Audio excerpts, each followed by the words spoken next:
자신이 누구인지를 잊고 살 때가 있습니다. 그 이유가 무엇일까요? 우리의 직업과 우리의 직함이 졸업장과 사람이 바라보는 나에 대해 말해주고 있는 그러한 말들에 신경을 쓰기 때문입니다. 우리가 누구인지를 알기 위해서 하나님께서 나를 어떻게 생각하시는지를 고민해 봐야 합니다. 왜냐하면 하나님은 우리를 만드신 창조주이시고 우리는 그분의 자녀이기 때문입니다. 하나님은 세상이 만들어지기 전부터 이미 우리를 아셨습니다. 우리가 하나님을 알기 훨씬 전부터 우리를 사랑하셨습니다. 사랑하면 항상 같이 있고 싶습니다.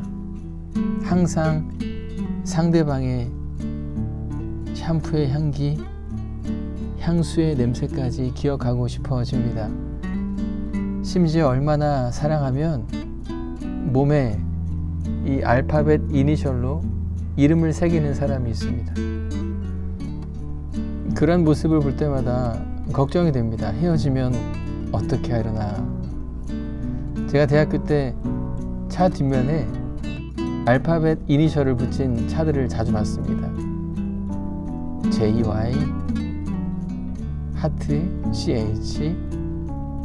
어떤 차는 앞에 이니셜과 하트까지는 있는데 그 뒤에 이니셜이 없는 차들이 있습니다. 헤어진 사람이죠. 사랑하면 몸을 희생해서 몸에 글씨를 파 넣습니다. 신차를 뽑았다 하더라도 이름을 새깁니다.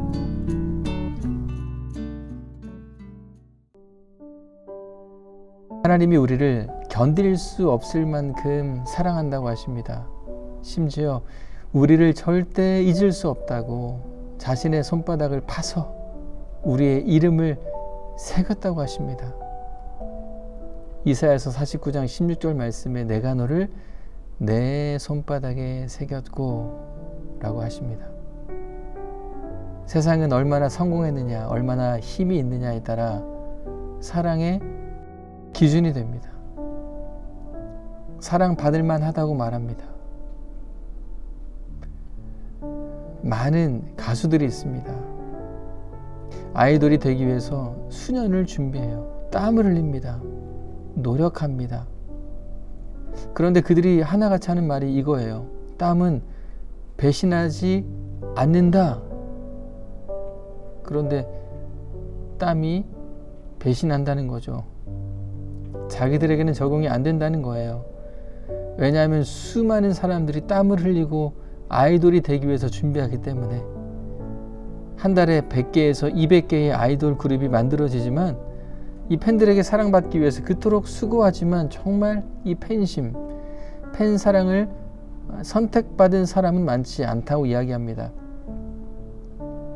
우리를 증명하는 것은 우리가 얼마나 고퀄리티의 업무를 하는가, 얼마나 성공했는가, 얼마나 희생했느냐가 아닙니다. 주를 위해 얼마나 많은 것을 쏟아 부었느냐가 아닙니다.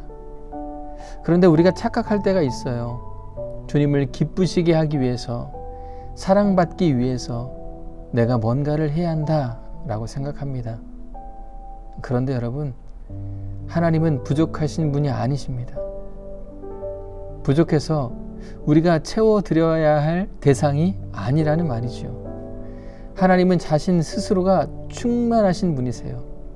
그 충만함으로 우리를 사랑하시고 우리를 위해서 아낌없이 쏟아 부으시는 사랑의 아버지이십니다.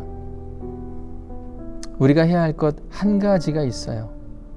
아무런 조건 없이 우리를 사랑하신 그 사랑을 받아들이기만 하면 됩니다. 이것을 잊으면 사람과 하나님께 인정받기 위해서 인정 욕구에 깊이 빠져서 나 자신이 누구인지를 까마득히 잊어버립니다. 그러다 보면 그 속이 열등감과 사람에 대한 분노와 미움과 원망으로 시커멓게 다 들어가게 되는 것이죠. 우리가 하나님의 무한 사랑을 받는 존재라는 것을 깨닫게 될 때 우리 속에 찾아오는 것은 기쁨입니다. 우리가 누구인지를 늘 기억하며 살아가시기를 바랍니다. 우리는 하나님께 사랑받는 사람입니다. 우리 모두는 서로가 서로에게 사랑받는 사람입니다. 예수님께서 이 땅에서의 사역을 마치시고 하늘로 오르시기 전에 제자들에게 축복의 말씀을 하십니다. 보혜사 성령을 약속하신 예수님께서 내가 너를 사랑한다. 내가 너와 항상 함께 있겠다 하십니다. 예수님의 축복의 메시지를 듣고 영광 중에 승천하신 것을 본 사람들이 집으로 돌아갑니다. 그런데 늘 똑같았던 일상이었지만 삶을 대하는 자세가 완전히 바뀌었어요. 누가복음 24장 52절 말씀인데요. 그들이 그에게 경배하고 큰 기쁨으로 예루살렘에 돌아가 늘 성전에서 하나님을 찬송하니라.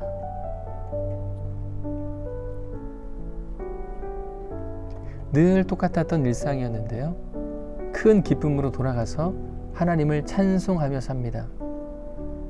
더 이상 삶의 자리가 그저 그렇게 시시하게 반복되는 지루한 일상이 아니라 기쁨의 현장이 되었습니다. 왜 그들이 이렇게 바뀌었나요? 축복의 말씀을 들었으니까. 그 윗절인 51절 보니까요. 축복하실 때에 라고 말씀합니다. 축복의 말씀을 들었어요. 우리는 이 축복의 메시지를 들어야 합니다. 그리고 다른 이들에게 축복을 말해야 돼요. 축복하다라는 말, 라틴어는요, 본래 좋게 말하는 것, 누군가에 대해 좋게 말하는 것을 의미합니다. 우리는 나 자신의 존재됨에 관해서 좋은 말을 들어야 합니다.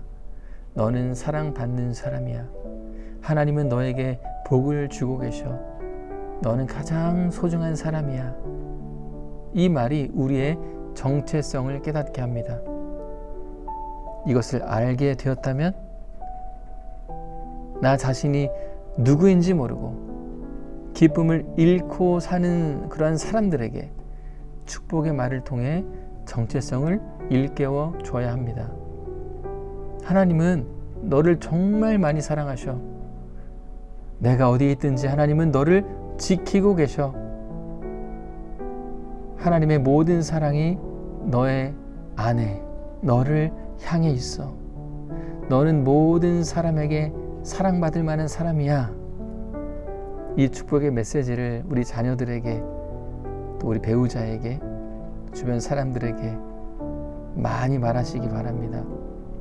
상대방을 축복할 때 그 사람은 자신의 정체성을 깨닫습니다. 아, 내가 사랑받는 사람이구나. 그래, 난 원래 사랑받는 존재였어. 우리가 하나님 사랑을 받는 존재라는 것을 깨닫게 될 때 일상이 더 이상 똑같은 일상이 될 수 없습니다. 우리 삶의 자리가 더 이상 세상의 기준과 가치에 따라 감정이 오르락 내리락 하지 않게 됩니다. 삶 그 자체가 행복이고 기쁨이 됩니다. 무엇 때문에 그럴까요? 우리를 사랑한다고 말씀하시는 하나님과 우리가 새롭게 깨닫게 된 정체성 때문입니다. 여러분은 오늘도 정말 소중한 사람입니다.